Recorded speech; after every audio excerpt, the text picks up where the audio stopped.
Quality और consistent performance के लिए सिर्फ सिल्वर पंप्स एंड मोटर्स, नाम याद रखना।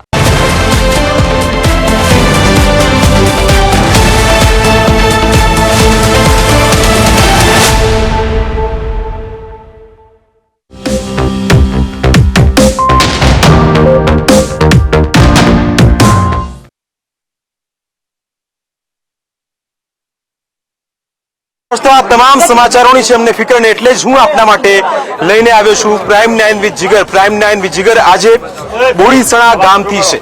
એ બોરીસણા ગામ કે જે ખ્યાતિ હોસ્પિટલ હતી, એ ડોક્ટરોની બેદરકારી, એ ડોક્ટરોના પાપ, એ ડોક્ટરોના કારણે જે નિર્દોષ લોકોના મોત થયા, એ ગામમાં જ્યારે કેમ્પ યોજાયો હતો, એ ગામમાં યોજાયેલા કેમ્પમાં કોણ કોણ બન્યું હતું શિકાર, એ ગ્રામજનો સાથે તે વિસ્તારથી વાત કરીશું. કારણ કે તેમનું દર્દ સરકાર સુધી પહોંચાડવું જરૂરી છે, એ દવાખાના સુધી પહોંચાડવું જરૂરી છે, એ ડોક્ટર સુધી પહોંચાડવું જરૂરી છે. કારણ કે તેમના કારણે જે સરકારી યોજના હતી તેનો ગેરલાભ ઉઠાવીને કેટલાક લોકોએ પૈસા કમાવા માટે આખું આ કાંડ કર્યું અને એની અંદર 2 પરિવારોએ પોતાના સ્વજન ગુમાવ્યા છે અને હજુ 7 જેટલા લોકો હોસ્પિટલમાં સારવાર હેઠળ છે જેમની કોઈ ભૂલ ન હતી.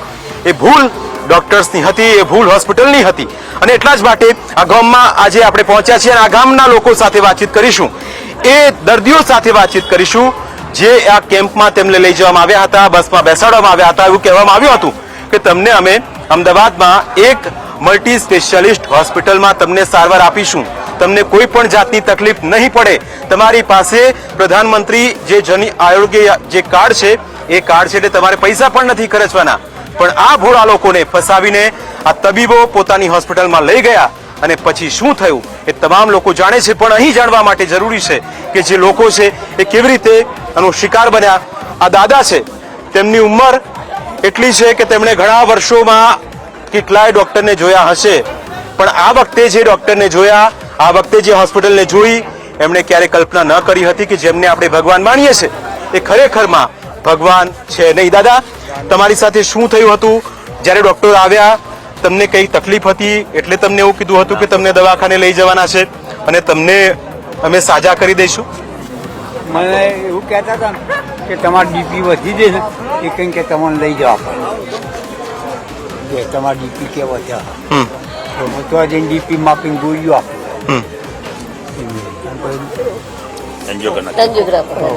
તમારી એન્જિયોગ્રાફી કરી નાખી?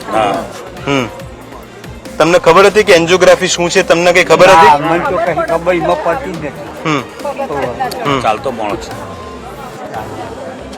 માસી, તમારી જોડે જ્યારે તમે હોસ્પિટલમાં ગયા, અહીંયા કેમ્પ યોજાયો, ત્યારે તમને કઈ કહેવામાં આવ્યું હતું કે આ પ્રકારે અમે સારવાર કરીશું, આ પ્રકારે તમને લઈ જઈશું એટલે તમને કોઈ તકલીફ નહીં પડે? હા, અમને કીધું તમારું મફત અમે લઈ જઈશું, મેલી જઈશું, મફત સારવાર કરીશું, તમારો પૈસો ખર્ચવાનો નહીં, પણ નહીં થાય એવું કરીને અમને લઈ ગયા પછી અમને આયુષ્માન કાર્ડ નતું, તમારે ઘટાડી દીધું 2 મિનિટમાં અને અમને લોહીનો રિપોર્ટ લીધો, સોનોગ્રાફી કર્યા અને અમને બધાને બેહાડી દીધા. પછી બધાને વારા પરથી લઈ ગયા અને કોઈને સ્ટેન્ડ મેલી દીધા અને સોનોગ્રાફી કર્યા. કોઈને પૂછ્યું નહીં કે તમને શું દો કે શું નહીં.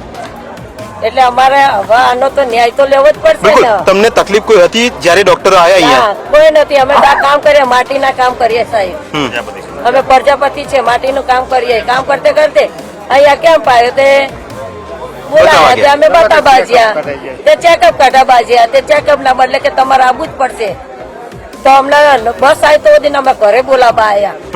તો બોલાવીને પછી અમને ત્યાં રૂમમાં લઈ ગયા. એટલે એક ભૈયા મારો હાથ ચાલી રાખ્યો અને પેલી આ શું કહેવાય એન્જિયોગ્રાફી ઇન્જેક્શન આપ્યું. તમારી એન્જિયોગ્રાફી કરી નાખી દીધી? હા, કરી દીધી. અમારે વગર પૂછે, વગર સહી. એટલે વગર પૂછે અહીં ડોક્ટર્સ જે ભગવાનનું રૂપ તમે કહો છો, ડોક્ટર્સે એમની વગર પૂછે એન્જિયોગ્રાફી કરી નાખી. માસી સાજા છે, એમને કોઈ પણ પ્રકારની તકલીફ છે નહીં, છતાં પણ અહીં આ પ્રકારનો એક કાંડ થઈ ગયો. બીજા એક બા છે.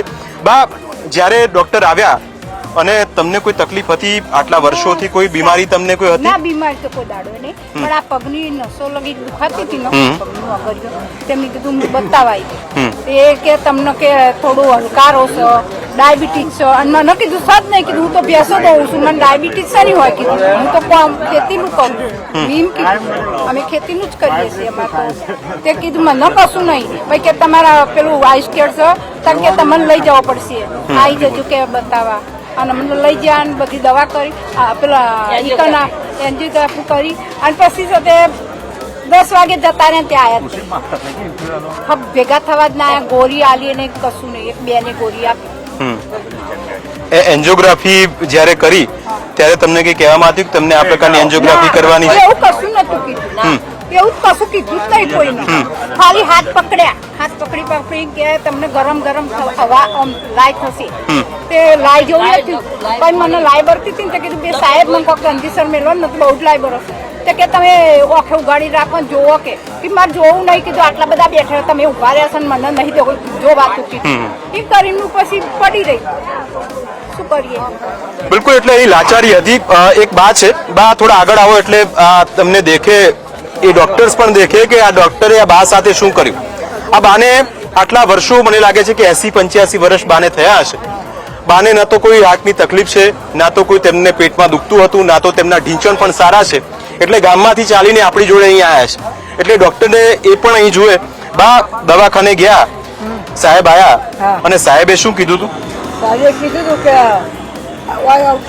કેમ ભરે ને આવી કે મેં કીધું મારે ઢીંચણ દુખે છે અને એસિડિટીની તકલીફ છે અને તો લઈ ગયા ચેડી પછી સોનોગ્રાફી કરી અનારીઓ તો લઈ જઈને હરિયાકોજીને આપેલી કરી.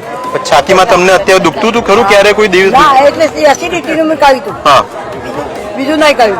અને એસિડિટીમાં આ તો દુખાવો, આ તો બધું જુદું જ કરે અને આ તો એને કોશિકા. તો આવા ડોક્ટર હોય તો પછી બીજા ડોક્ટરને આમ ભરોસો કરતા આવે એવું લાગે કે આ સાહેબ પણ આવું કરતા હશે એવું એવો હવે ડર લાગે છે? લાગે જ ને, એકને કર્યું એટલે ડર તો લાગે જ સાહેબ. બિલકુલ. અને બીજા દાદા છે કે જેમની એન્જિયોપ્લાસ્ટી એમની પણ કરવામાં આવી હતી.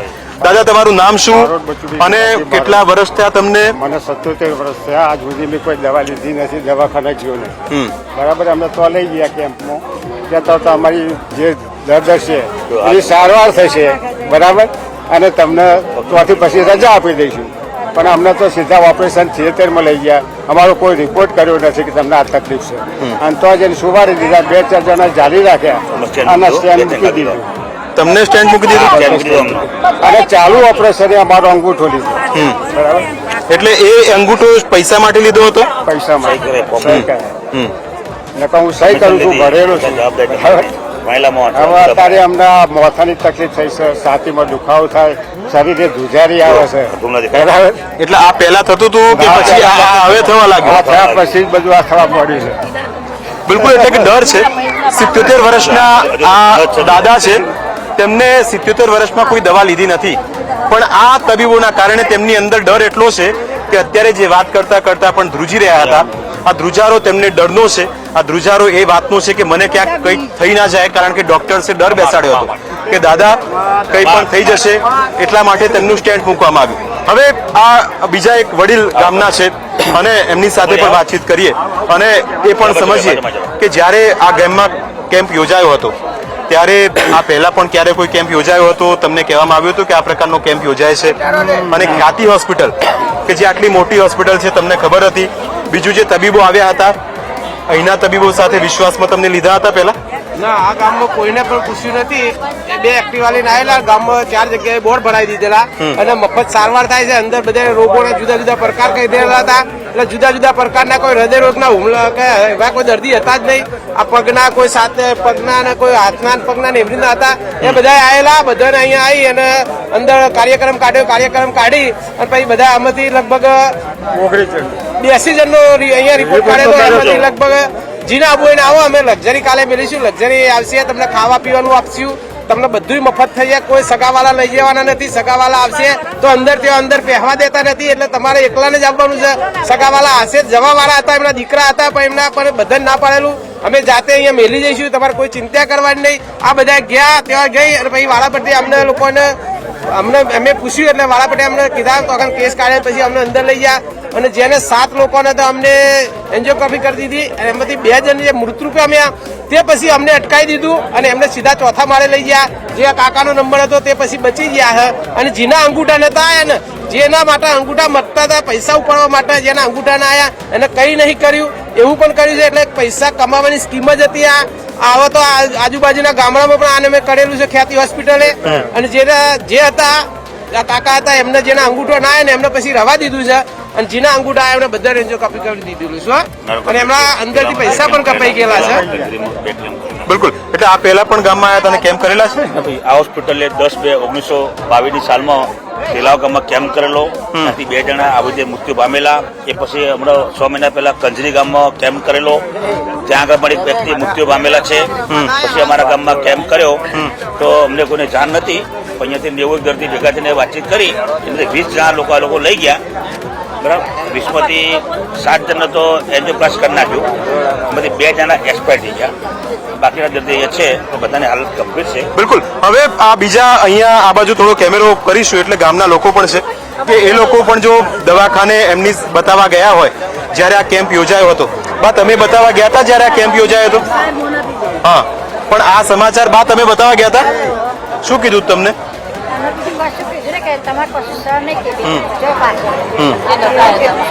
અચ્છા અચ્છા. એટલે આવા એક બે નહીં અનેક લોકોને અહીં સારવાર માટે લઈ જવામાં આવ્યા હતા. અને હવે એક મેસેજ, આ જે મેસેજ કયા પ્રકારનો આવ્યો હતો, મેસેજ જે PMJY આપણે જે યોજનાની વાત કરી રહ્યા હતા એ મેસેજ કેવી રીતે આવે છે એની અંદર એક મેસેજ આવે છે કે 4000 રૂપિયા તમારા પહેલા ઉપડી ગયા અને એ વ્યક્તિની બોડીમાં સ્ટેન્ટ મૂકવામાં આવે છે. બીજો મેસેજ આવે છે 1,27,000નો અને એ દર્દીને એના પરિવારજનને ત્યારે ખબર પડે છે કે જ્યારે એના એકાઉન્ટમાંથી પૈસા કટ થાય છે, મેસેજ આવે છે. એટલે હકીકતમાં આ સીધો એમના બેંક ખાતામાં આ રૂપિયા જમા થયા હતા. એ જિગ્નેશભાઈ આપણી સાથે જોડાશે. એ જિગ્નેશભાઈના પિતા અત્યારે હોસ્પિટલમાં છે, ICUમાં છે, સારવાર લઈ રહ્યા છે અને એમના પિતાની સ્થિતિ અત્યારે એવી છે કે એ અત્યારે કથળેલી સ્થિતિમાં છે અને એના માટે જવાબદાર છે એકમાત્ર આ ખ્યાતિ હોસ્પિટલ. એમની સાથે શું થયું હતું એ પણ આપણે અહીં સમજીશું. શું થયું હતું તમારા પપ્પા સાથે? ફાધરને તકલીફ હતી પેટની અને એમને મૂકી દીધું સ્ટેન્ડ એન્જિયોગ્રાફી કરીને. હા, બીજી કોઈ તકલીફ એમને હતી નહીં, પણ અત્યારે એમની કેપિટલ કાલે સ્થિતિ બહુ ખરાબ થઈ ગઈ.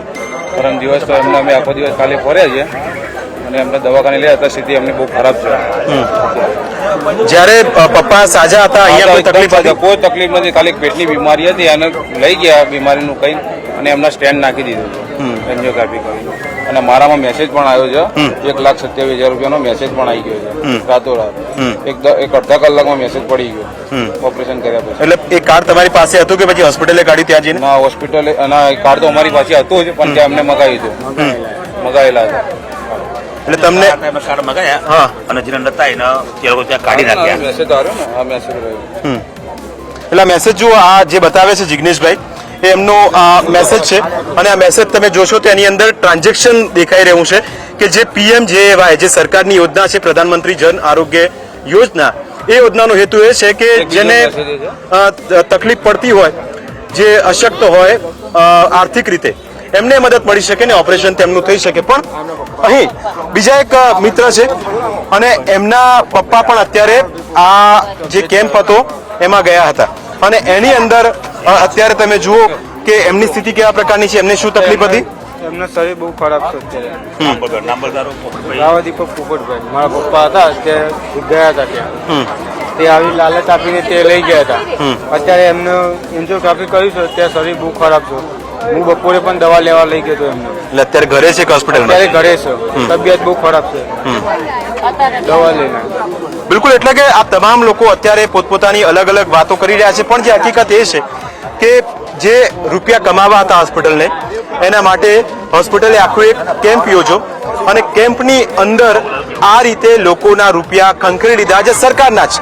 હવે એ સમજવું છે કે આ પ્રકારના જ્યારે કેમ્પ થતા હોય, આ પ્રકારે આપણે ડોક્ટર્સ પર વિશ્વાસ મૂકતા હોય, ડોક્ટર એમ કહેવાય કે આપણને ભગવાનની જેમ સાજા કરી દેશે અને મોત નહીં આપે, પણ જ્યારે મોતના સમાચાર આવ્યા ગામમાં કે 19 લોકોની જે રિપોર્ટ કરવાના હતા એમાંથી 7 લોકોની એન્જિયોપ્લાસ્ટી કરી નાખી અને તમારા મમ્મી પણ આમાં શિકાર બન્યા, એમના પપ્પા પણ જેમની સારવાર કરવાની હતી એટલા માટે તેમને પણ અહીં લઈ જવામાં આવ્યા હતા.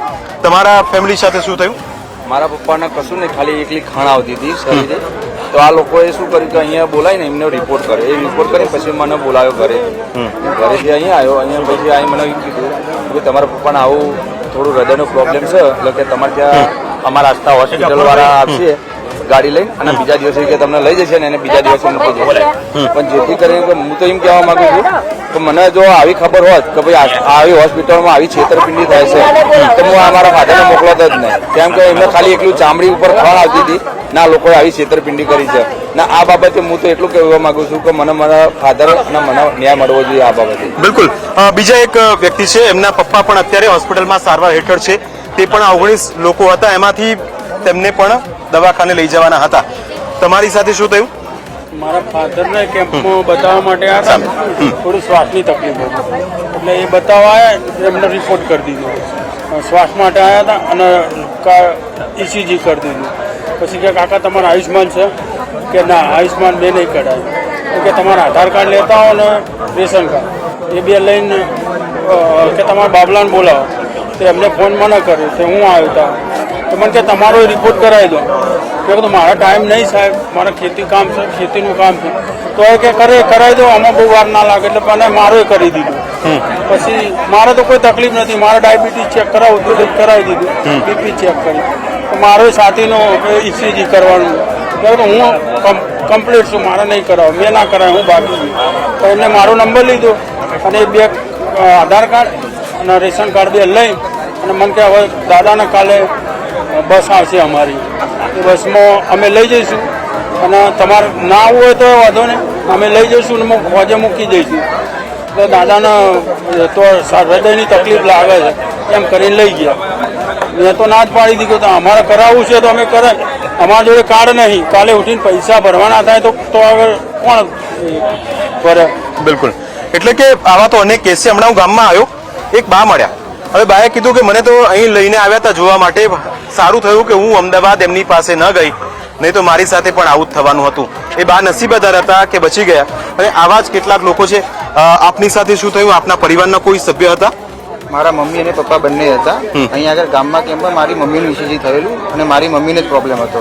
મારા પપ્પાનું ECG એમાં મારા પપ્પાને હૃદયને લગતી કોઈ બીમારી નથી. આ લોકો અહીંયા એવું કીધું એટલે મારા પપ્પા મારી મમ્મીની ટ્રીટમેન્ટ માટે એમની સાથે ગયેલા હોસ્પિટલમાં. ત્યાં જઈને મારી મમ્મીનું ECG કર્યું, ત્યાં એમને પ્રોબ્લેમ જણાવ્યો એટલે એ લોકો એમને એન્જિયોગ્રાફી કરી નાખ્યું છે એઝ પર પેપર પ્રમાણે.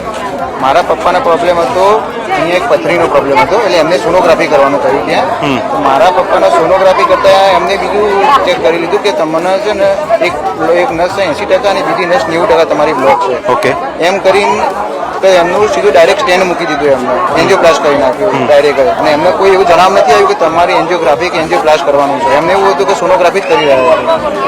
મને નહીં કે એમને એવું નથી લાગ્યું કે એના પરિવારના કોઈને જણાવીએ કે તમારા પરિવાર સાથે અમે આ રીતના ઓપરેશન કરવા જઈ રહ્યા છે. એવું કોઈને દર્દીને બી નથી કહેવા કે એના સગાવાળાને બી કહેવા નથી આવ્યું. અને એ લોકોને પાછું ઓપરેશન ચાલુ વખતે લોકોને જોડે સહી લેવામાં આવી છે, નહીં કે પહેલા લેવામાં આવી છે. અને આજે તો જે ગઈકાલે સિવિલમાં તપાસ થઈ એમાં તો મને મારી પાસે સીડી અવેલેબલ છે. મેં સીડી ચેક કરાવી તો એમાં એવા સમાચાર છે પેપર અને સીડીના ડેટા મેચ જ નથી થતા સ્ટેટિસ્ટિક બંને. જે નળી 90% બ્લોક હતી એ એવું કેવું છે 80% હતી, અને જે નળી 80% હતી એ 50% હતી. તો એ 50% નળીમાં તો એવું કેવું છે કે કોઈ સ્ટેન્ડ લગાવવાની જરૂર જ નથી. બરાબર છે, જો લાગી ગયું છે પાછું નીકળવાનું તો નથી. અને એ લોકો એની દવા બી નથી આપી સ્ટેન્ડ લગાવવા માટે. એની જે સાવચેતી માટે જે મેડિસિન જોઈએ મેડિસિન બી લોકો લખી નથી આપી. એ લોકોનું કામ જસ્ટ વન ટાઈપ ઓફ કહેવાય કે સ્કેમ. એમને તો પૈસા મળી ગયા સરકાર તરફથી અને પછી એમની વાત પતી ગઈ. એમ નહીં કે એમને એવું નથી થયું કે એમને મેડિસિન આપીએ ને હવે ભવિષ્યમાં એમને કંઈ તકલીફ ના થાય, એવું બી નહીં કંઈ. એટલે જે સાથે સેવામાં ગયો એની સારવાર કરી નાખી છે એવું થયું છે. બિલકુલ. એટલે સેવામાં જે લોકો ગયા હતા એમની સારવાર કરી નાખવામાં આવી. એ લોકો એટલા માટે ગયા હતા કે તેમનું સ્વજન દવાખાનામાં છે. હવે દવાખાનામાં કોઈ જતું એટલે એની સાથે ઘરનો એક વ્યક્તિ હોય. હવે ઘરના વ્યક્તિનું જ ઓપરેશન જો થઈ જાય તો એના કરતાં વધારે વિપરીત સ્થિતિ શું કહી શકાય? બીજા એક મિત્ર છે, તમારી સાથે તમારા પરિવાર સાથે શું થયું? જ્યારે કેમ્પ યોજાયો ત્યારે તમને ખ્યાલ હતો કે આ પ્રકારની સ્થિતિ ઊભી થશે? તમને એવું કહેવામાં આવ્યું હતું કે અમે અમદાવાદ લઈ જઈશું, ત્યાં સારવાર કરીશું? ના, મારી ફેમિલીમાં તો કોઈ નહોતું, પણ ગ્રામજનો વતી મારે વાત કરવી છે. મારો સીધો સરકારને છે કે આ ઘટના પહેલી વાર આ હોસ્પિટલમાં બની નથી. ખ્યાતિ હોસ્પિટલમાં આની પહેલા પણ 3 વાર ઘટના બની હતી. તો તંત્ર ત્યારે ક્યાં હતું? તંત્ર તે વખતે જાગી ગયું હોત તો ચોથી વાર ઘટના બની હોત? તમે મારા થ્રુ સરકારને સીધો સવાલ કરી શકો. ન્યૂઝ કેપિટલ દ્વારા મારો સરકારને સીધો સવાલ છે, તંત્રને સીધો સવાલ છે કે આના પહેલા સાણંદના તેલાવ ગામમાં, અહીં કડીના વાધરોડા ગામમાં અને અન્ય અલગ અલગ કંજરી ગામમાં પણ અલગ અલગ આવી જગ્યાએ કેમ્પ કરીને આ લોકોએ પહેલા પણ આપણા ગુજરાતીઓના ભોગ લીધા છે. તંત્રએ ત્યારે હોસ્પિટલ સામે કોઈ પણ પ્રકારની એક્શન લીધી હોત તો આજે બોરીસના ગામમાં ઘટના બની હોત. બહુ જવાબદારી સાથે મારે વાત કરવી પડે છે કે સરકારની આમાં ક્યાંક ને ક્યાંક ઢીલા છે. માટે આજે બોરીસના ગામના લોકોને 2 યુવાનોનું મોત નીપજ્યું છે. આના માટે તંત્ર પણ જવાબદાર છે. આ ધારાસભ્ય કરશનભાઈ કડી, તમારે ધારાસભ્ય કરશનભાઈ આવે, શું ધારાસભ્ય શ્રી આયા હતા આ ઘટના પછી? કરશનભાઈ હજુ એકવાર પણ ગામમાં આવે નથી. આ બોરીસના ગામ કડીનો વિસ્તાર છે.